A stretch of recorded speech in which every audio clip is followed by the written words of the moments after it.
Hi everyone, this is Ved. Let's solve this interview question. Write a function to rotate the elements of a list to the left by k steps. So for this, we are just going to define a function,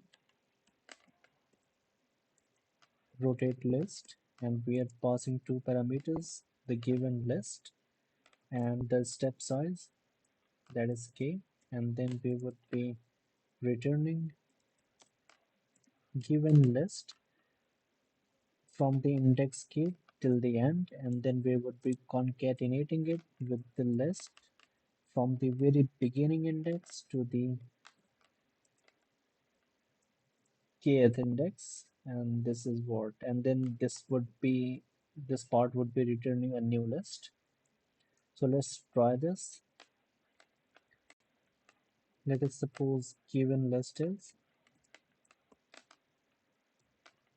1 2 3 4 5, and now we just call this function rotate list, and I'm passing this given list, and let us suppose the case size is 2. Then here we see it has rotated to the left of the given list. Thanks.